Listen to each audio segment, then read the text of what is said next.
I have the ORSAY's RB, or Un Rose au Paradis. So this one's a little easier to remember. I think it means a rose in paradise in French. But yeah, a lot of these names are hard to remember. Even RB, I have to think about, okay, that might be a rose one. But this one was probably my favorite when I first smelled the Discovery set. Although it leans feminine to me, more so than the other ones, I still think it's well crafted.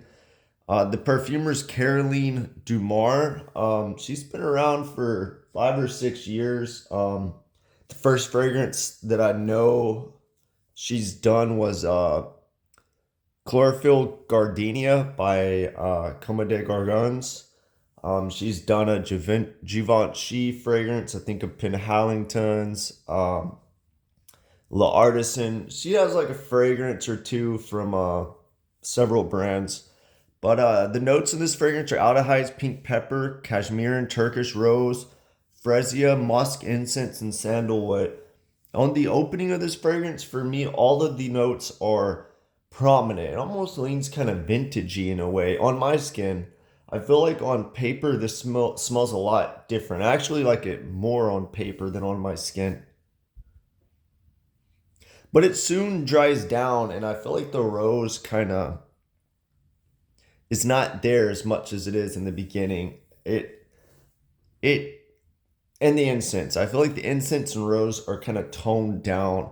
I'm left with a musky, like mostly soapy, a little bit of powder, and some of that freesia floral, just like a clean soap kind of. So this one actually goes kind of minimal too, but it is in a interesting way. It's not like it's just ISO Super and Broxton or something like that. But I mean, you could say it's mostly like a synthetic musk or whatever, but I feel like those are easier to handle for me than the simple and Broxton or ISO Super, because musk actually smells like a fragrance. Those aroma chemicals just smell like alcohol, or you go nose blind to them quicker. But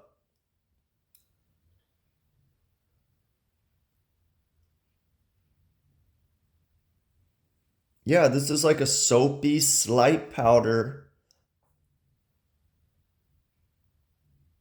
slight rose, a little bit of freesia, and that's really it after a while. People compare this to 1957 the most on Fragrantica.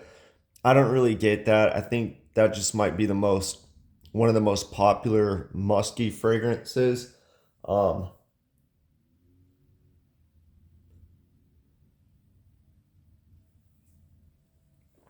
yeah, I like 1957 better. They use seven different musk. I mean, maybe they use seven in this one too, but I feel like 1957 is a little better crafted. 1957 has these.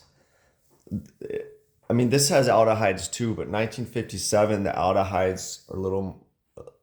They're a little more prevalent in that fragrance. It just kind of sparkles, and they both have pink pepper too. So I guess the notes are similar, but again, in 1957, that pepper, it's in there for sure. It can be overwhelming at times in 1957, but then again, it kind of makes the fragrance interesting too.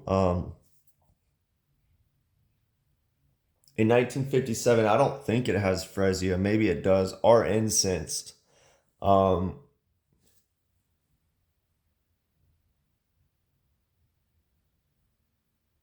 I'd almost say the dry down of this is closer to like maybe Derlon's Queer Gardenia. I like Queer Gardenia, not Queer Gardenia, Cruel Gardenia. I don't know, that expensive Gardenia Guerlain one. I feel like that's one of the better Guerlain fragrances, although it is very weak, very minimal. I think it's well composed, that Guerlain gardenia, and I like it better than Guerlain's iris or their musk one actually. But this fragrance that I'm talking about here, RB, it also gets compared to Rose Pallida, the very expensive X Straight by Guerlain. I've only smelled that once, but yeah, maybe so, somewhat from what I remember. Um, and then it gets compared to La Peau New by Celine. Nah, I don't think it smells like that. That one has this like, I mean, obviously it's that iris aura smell a little more. Um, but that one has that like rice thing that Diptyque's La Papier or whatever has. It has that rice thing going on. It makes it a little weird. But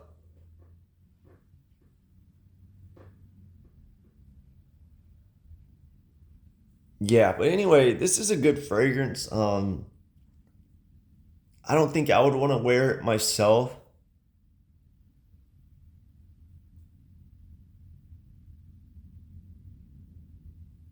I'm definitely getting that Frezia a lot in this fragrance. I wouldn't want to wear it myself, and here's why. I feel like if I want a rosy incense fragrance, there's so many options out there. You know, like Portrait of a Lady, I would prefer if I want this dark incensey rose. And if I want something more soapy, musky, you know, I have plenty of options. You know, I'd Chanel 1957,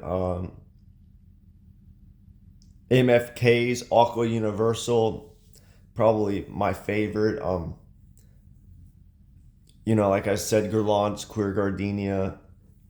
But here's the thing: this is $140, so it's a little bit cheaper. But it kind of takes that like vintage incensey rose thing and just makes it very minimal and just covers it with that soapiness and a little bit of powderiness. So yeah, it's kind of like if you like minimal fragrances, but you want something a little bit different with that incense rose and unique opening, then maybe this is for you. But yeah, let me know what you think if you smelled this, and just be aware on my skin it smells different, I think. So it could smell different on paper or on someone else's skin. But yeah, let me know what you think.